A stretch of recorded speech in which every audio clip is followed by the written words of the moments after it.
Hare Hare Hare Hare Hare Krishna Krishna Krishna Hare Hare Hare.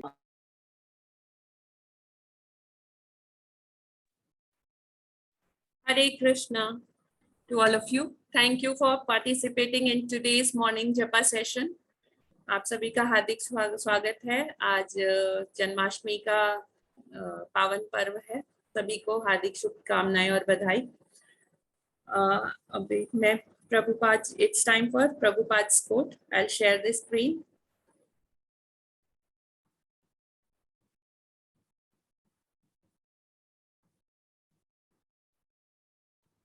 Real contraceptive method is that if you are unable to deliver your son from the clutches of birth and death, do not become a father. Hyderabad, August 19, 1976. Hindi में अनुवाद है, वास्तविक गर्भ निरोधक तरीका तो यह है कि अगर आप अपने पुत्र को जन्म मृत्यु के चंगुल से नहीं बचा सकते तो पिता मत बनिए। हैदराबाद, 19 अगस्त 1976। Now I'll request His Grace Parmeshwar. Hare Krishna. Voice is there? My voice is there? Yes, Prabhuji. हरे कृष्ण। प्रभात की जय। आप सभी को श्री कृष्ण जन्माष्टमी महोत्सव की बहुत बधाई हो। श्री प्रभात की जय।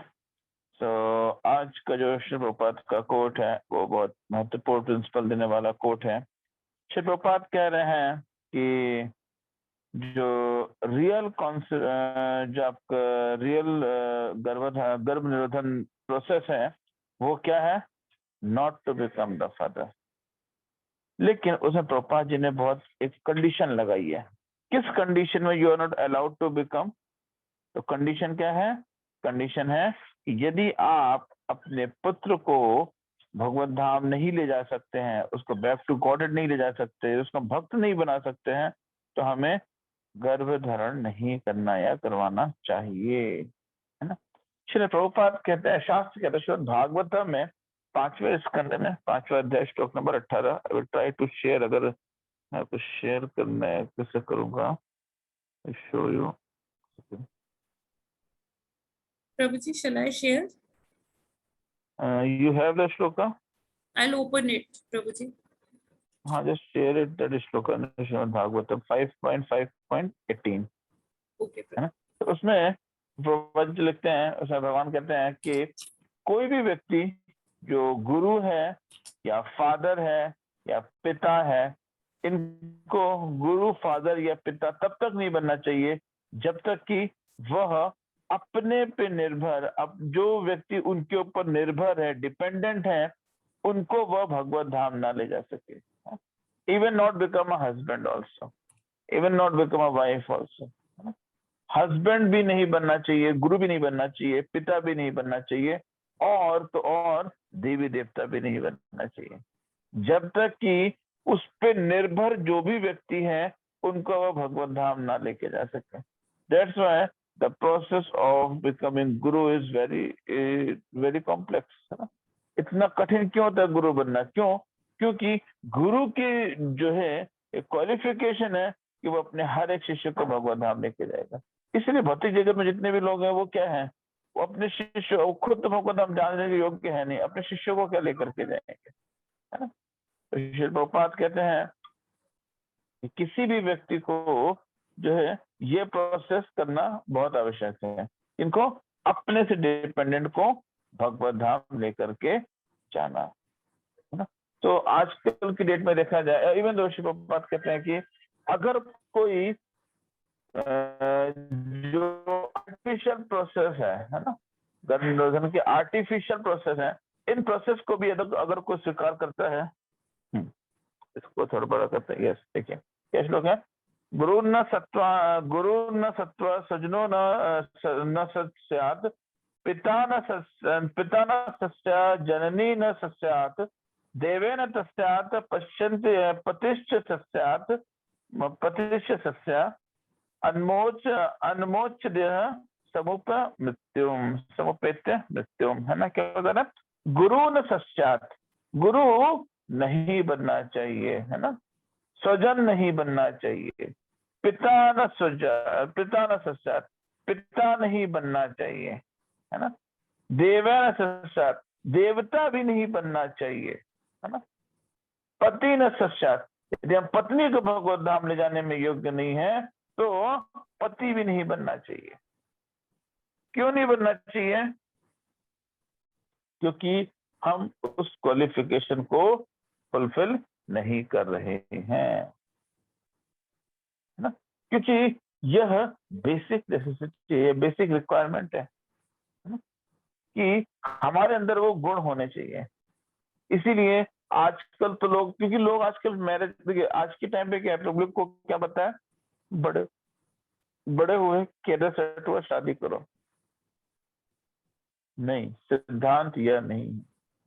आप तब तक विवाह नहीं कर सकते, आप तब तक जो है गृहस्थ आश्रम में नहीं जा सकते जब तक कि आपको इस चीज का ज्ञान ना हो कि उस जगह का अर्थ क्या है, उस पोजीशन की वैल्यू क्या है। तब तक आप उस चीज को करने के योग्य नहीं है। सिर्फ 18 साल की एज हो जाना या 21 साल की एज हो जाना यह विवाह की क्वालिफिकेशन नहीं है, ठीक है। विवाह की क्वालिफिकेशन क्या है? आप अपने डिपेंडेंट को भगवत धाम ले जाने के योग्य, आप अपनी डिपेंडेंट को भगवत धाम अगर नहीं ले जा सकते हैं तो फिर आपका जीवन क्या है? व्यर्थ है। तो बेटर टू बिकम अ ब्रह्मचारी। ब्रह्मचारी क्या है? वो स्वयं को लेके जाएगा, समाज को जाएगा, वो इस कार्य को कर सकता है। अब गृहस्थ आश्रम में हम जा रहे हैं और हम इस प्रकार के आर्ट, इवन दो हम शास्त्र कहते हैं ये तो एक क्वालिफिकेशन हो गया। इवन दो आज की डेट में जो पति पत्नी आर्टिफिशियल प्रोसेसेस यूज करते हैं गर्भनिरोधन के, that is also a law breaking, है ना। यह भी क्या है? नियम को तोड़ना है ना।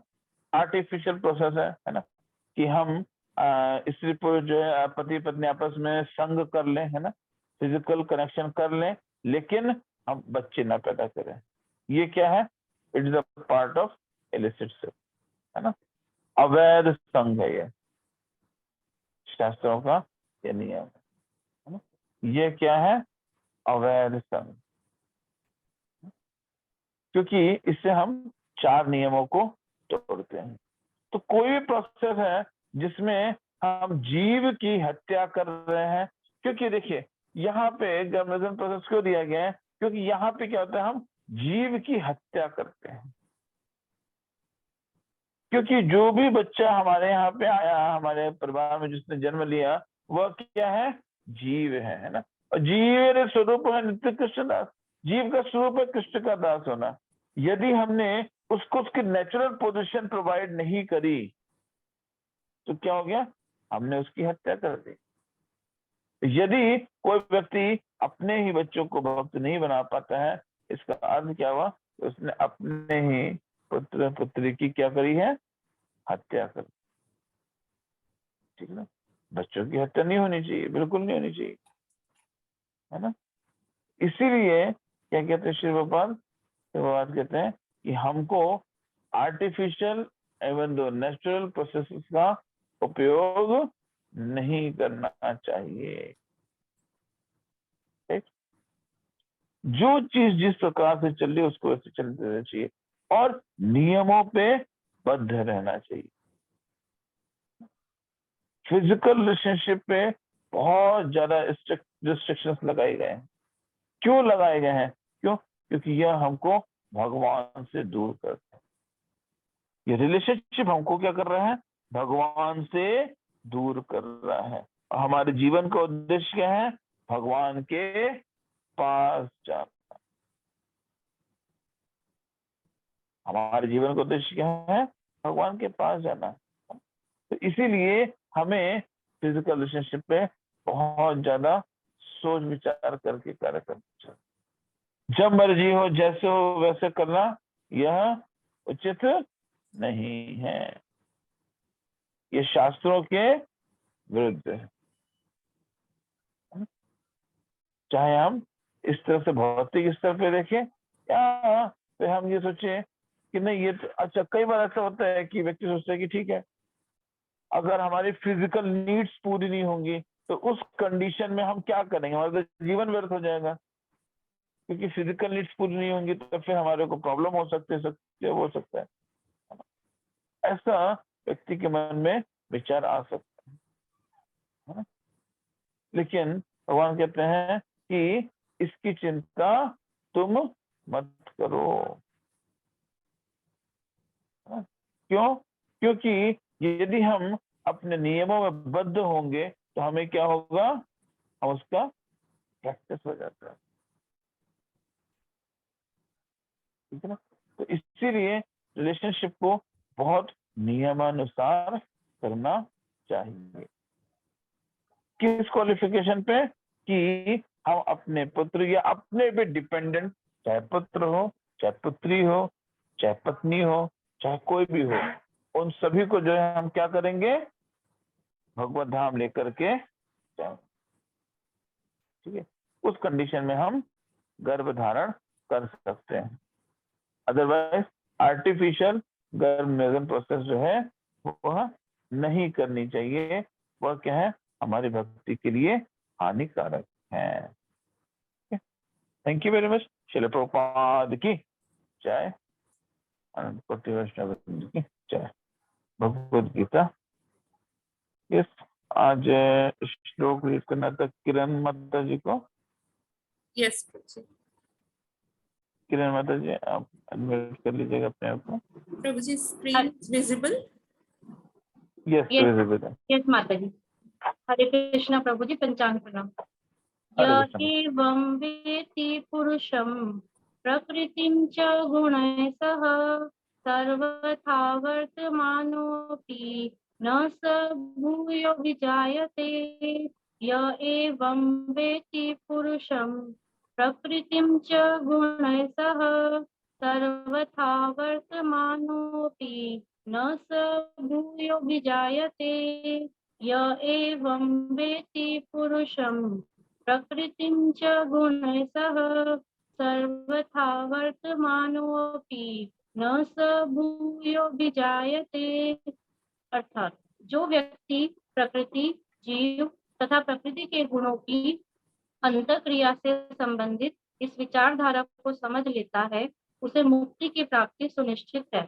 उसकी वर्तमान स्थिति चाहे जैसी हो, यहाँ पर उसका पुनर्जन्म नहीं होगा। भगवत गीता यथारूप की जय। श्रील प्रभुपाद की जय। हरे कृष्ण। श्रीपाद की जय। भगवद गीता यथारूप की जय। सो आज का जो श्लोक है उसमें क्या भगवान बता रहे हैं, भगवान कह रहे हैं कि या एवं वेत्ति पुरुषम प्रकृतिम च गुणैः न, जो व्यक्ति पुरुष, प्रकृति और वो किन गुणों में है उसके अंतःक्रिया को समझ जाता है ना। देखिए, एक्चुअली इस पूरे भौतिक जगत में क्या है, प्रकृति है, जीव है ना। तो कोई व्यक्ति प्रकृति को समझता है तो प्रकृति किस चीज से बनी है, गुणों से बनी है। प्रकृति बेसिकली है 24 तत्वों का, लेकिन वो 24 तत्व आते कहाँ से हैं, गुण से आते हैं। यदि गुण नहीं होंगे, यानी कि सत्वगुण, रजोगुण, तमोगुण अगर ये नहीं होते हैं तो क्या होगा, उस कंडीशन में प्रकृति से निर्माण हो ही नहीं सकता है। प्रकृति के निर्माण की कंडीशन ही यही है कि वह गुणों से बाउंडेड हो। सत्वगुण, रजोगुण और तमोगुण, 3 प्रकार के गुण होते हैं। भगवान क्या बोल रहे हैं, प्रकृति, परमात्मा, आत्मा तथा इनके अंतर संबंध को स्पष्ट जानकारी हो जाने पर मनुष्य क्या होता है, मुक्ति का अधिकारी हो जाता है ना। मुक्ति का अधिकारी हो जाता है, यानी कि जिस व्यक्ति को प्रकृति, काल है ना, प्रकृति के बारे में, परमात्मा के बारे में, आत्मा के बारे में, काल और कर्म, यह जिसको इसकी जानकारी है वह क्या हो गया, पूर्ण रूप से मुक्त है। फिर उसको कुछ भी करने की आवश्यकता नहीं है। क्यों? क्योंकि अब वो क्या हो गया है, भगवत धाम जानने के लिए योग्य हो गया है। ज्ञान जो है ना वह इसी से स्थापित होता है। किससे? परमात्मा, जीव और उनके बीच का संबंध, है ना। इसे संबंध, अभिधेय और प्रयोजन कहते हैं।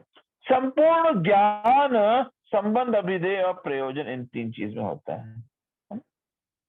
अभिधेय क्या है कि हम क्या करना चाहते हैं, है ना। सॉरी, अभिधेय क्या है कि हमें क्या प्राप्त करना है, किसको प्राप्त करना है। प्रयोजन क्या है कि कैसे हम उसको करेंगे। और संबंध क्या है? इन दोनों के बीच का संबंध, है ना। एंड पॉइंट और स्टार्टिंग पॉइंट, इन दोनों के बीच का जो संबंध है वो क्या है? रिलेशनशिप, है ना। हम कौन है? जीव है। भगवान कौन है? परमात्मा है। और हमें क्या करना है? भगवान से अपने संबंध को स्थापित करना है। प्रयोजन कौन है? भगवान। अभिधेय कौन है? हम और हमारा यह शरीर। और संबंध क्या है? सेवा। तो प्रकृति में जब हम इन 3 चीजों को जान लेते हैं तो क्या होगा? हम पूर्ण रूप से ज्ञानी हो सकते। लेकिन हम इन्हीं 3 चीज को कभी भी जान नहीं पाते हैं। इन 3 चीजों को जानने के लिए हमें क्या करना पड़ता है? शास्त्रों का अध्ययन करना पड़ता है। तो शास्त्रों के अध्ययन करने से भी हमें कभी इन चीजों का ज्ञान नहीं होता है। ये कैसे होता है? भगवत कृपा से, है ना। क्या बता रहे हैं? और वह भौतिक प्रकृति में लौटने के लिए बाध्य हुए बिना वैकुंठ वापस चले जाने का अधिकारी बन जाता है। यह ज्ञान का फल है। ज्ञान सब यह समझने के लिए ही होता है कि दैवी योग से जीव इस संसार में आ गया है और उसे प्रामाणिक व्यक्ति साधु तथा गुरु की संगति से निजी प्रयास द्वारा अपनी स्थिति समझनी चाहिए। क्या हो गया? कुछ दैवी योग था जिस कारण से हर जीव क्या हो गया है? इस भौतिक जगत में आके फंस गया है। लेकिन जीवन का उद्देश्य इस भौतिक जगत में रहना नहीं है। जीव के जीवन का उद्देश्य क्या है? भगवान की सेवा। जीव के जीवन का उद्देश्य क्या है? भगवान के भक्तों की सेवा। यह जीव के जीवन का एक्चुअल पर्पस है। लेकिन हम क्या कर रहे हैं? इस एक्चुअल पर्पस को सॉल्व नहीं कर रहे हैं। ज्ञान जो है वो यही चीज है, ठीक है। जो प्रामाणिक व्यक्तियों, साधु पुरुषों तथा गुरु के संगति से निजी प्रयास द्वारा अपनी स्थिति को समझता है, वह जिस रूप में भगवान ने भगवत गीता कही है उसे समझकर आध्यात्मिक जितना वक्त भावना में को प्राप्त कर लेता है। देखिए प्रभुपाद जी बहुत इंपॉर्टेंट स्टेटमेंट दे रहे हैं, इसको नोट करना है आपको। क्या बता रहे हैं कि भगवान ने जिस रूप में कहा है, भगवत गीता यथारूप है, जिस रूप में कहा है हमको क्या करना है? उसी रूप में उसे स्वीकार करना है, अपनी बुद्धि नहीं लगानी। भगवान ने जैसा बोला है हमें वैसा स्वीकार करना है। हम भगवत गीता इसलिए नहीं समझ पाते हैं क्योंकि हम भगवत गीता में अपनी बुद्धि लगाते हैं। मुझे लगता है कि भगवान ने यहाँ पर ये बोला, यहाँ ये बोला, नहीं, ये कॉन्ट्रडिक्टरी हो रहा है। मुझे नहीं लगता है कि भगवान को ऐसा इसमें कहना चाहिए, है ना। ये क्या कर रहे हैं? हम अपनी बुद्धि लगा रहे हैं। भगवान कह रहे हैं अपनी बुद्धि नहीं लगानी, जैसा मैं बोल रहा हूं वैसा ही सुनो। क्योंकि हम क्या है? भगवान के लिए बुद्धि लगाने के योग्य ही नहीं, ठीक है। उसके बाद लास्ट में ये बोलते हैं, उससे समझकर आध्यात्मिक चेतना के सामर्थ्य को प्राप्त करता है, तब यह निश्चित है कि वह इस संसार में फिर कभी नहीं आ सकेगा। वह सच्चिदानंद जीवन बिताने के लिए वैकुंठ लोक भेज दिया जाता है ना। और इस प्रकार का जो व्यक्ति होता है, जो ज्ञानी होता है, जिसको प्रकृति और भगवान और अपना संबंध जो है भगवान के साथ, इस चीज का ज्ञान होता है, वह व्यक्ति क्या होता है? मोक्ष को प्राप्त करता है। वह व्यक्ति क्या हो जाता है? सच्चिदानंद जीवन को प्राप्त करता है, वह व्यक्ति क्या होता है, वापस वह वैकुंठ चला जाता है, फिर भौतिक जगत में नहीं आता है। आज कृष्ण भगवान जी क्या बता रहे हैं, वैकुंठ जाने का शॉर्टकट। क्या शॉर्टकट है, यज्ञ, ज्ञान और तपस्या, है ना। यह चीजों को हम धारण करें ना, ज्ञान के द्वारा, है ना। कौन सा ज्ञान, भगवत ज्ञान। भगवत ज्ञान क्या, जीव कौन है, भगवान कौन है, और भगवान का जीव के साथ क्या संबंध है। इस ज्ञान के द्वारा ही हम क्या करेंगे, भगवान के पास जा सकेंगे। वरना व्यक्ति बहुत ज्यादा वो करता है, लेकिन वह क्या करता है, भौतिक जगत में फंसे रहता है। कितना भी कोशिश कर लेता है और कहीं ना कहीं से भौतिक, क्योंकि ज्ञान जो है ना कुछ स्तर तक रहता है, कुछ स्तर के बाद वह क्या होता है, उसी ज्ञान को जो है समझ नहीं पाता है। भगवत गीता में इसलिए सारी चीजें भगवान ने क्लियर करी है। प्रकृति क्या है, परमात्मा कौन है, जीव कौन है। प्रकृति क्या है, यह दृश्य जगत। जो भी दृश्य जगत है वो क्या है, प्रकृति है। जीव कौन है, प्रकृति का सेवक। जीव कौन है, प्रकृति का सेवक। और संबंध क्या है, भगवान का। इस चीज को, ज्ञान को जान लेगा वह क्या है, भगवत धाम का गारंटी है। अपने को क्या है, यही गारंटी चाहिए कि हम भगवत धाम जा सके। Okay, thank you very much. Prabhupada की जय, भगवद गीता यथारूप की जय। नेक्स्ट श्लोक 25 नंबर 25, इसको हम लोग कल करेंगे। ठीक है, थैंक यू, हरे कृष्ण। सो अभी हम and japa allotment for tomorrow. Yes श्लोक का कर देते हैं, पहले श्लोक का शेयर कर दीजिए जी।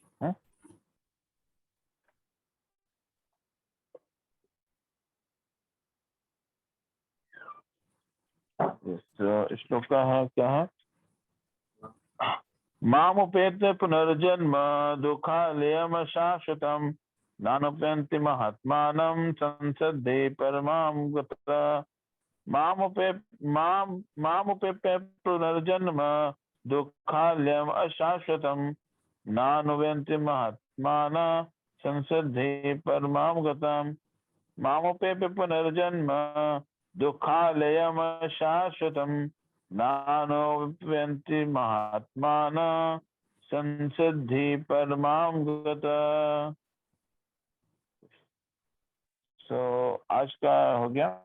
अभी कल का मॉर्निंग जब सेशन जो है, कल कौन लीड करेगा, आप लोग अपना हैंड रेस कर सकते हो। मॉर्निंग जपा सेशन राधिका या माता जी, मॉर्निंग जपा कल का आप कर लीजिएगा। हरे कृष्ण प्रभु जी, पंचांग प्रणाम जी हरे प्रभु। कृष्ण। कल का जपा राधिका माता जी करेंगे, और कल का श्लोक का जो है वो BS यादव जी करेंगे। ठीक है, thank you very much. Prabhupada की जय। आज हम लोग क्वेश्चंस नहीं लेंगे, ठीक है। तो आज श्री कृष्ण जन्माष्टमी महामहोत्सव है। आप सभी भक्तों से अनुरोध है कि आप लोग के घर के नियरेस्ट में जो भी सेंटर है, नियरेस्ट सेंटर जो भी पड़ रहा है, आज के दिन वहां पे जाइए। आप लोग भगवान की सेवा करिए, अच्छे से, और अच्छे से सेवा करिए। और क्या करना है, आज पूरे रात जो है फास्टिंग रहेगी, कल भी पूरे दिन फास्टिंग रहेगी। कल दोपहर को 12-1 बजे के बाद जो है हम लोग पालन करके फास्टिंग ब्रेक करते हैं। ठीक है, सबसे भक्तों से अनुरोध है कि आप लोग जो है आज फास्टिंग रखिए और अधिक से अधिक भगवान की सेवा करिए। ठीक है, सो आज हम लोग क्वेश्चंस नहीं लेंगे। ठीक है, 20 बजे आप कुछ कहना है तो से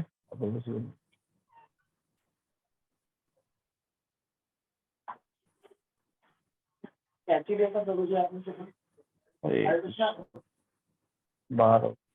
ठीक है, सो थैंक यू। ओके माता जी, we can stop recording. Yes.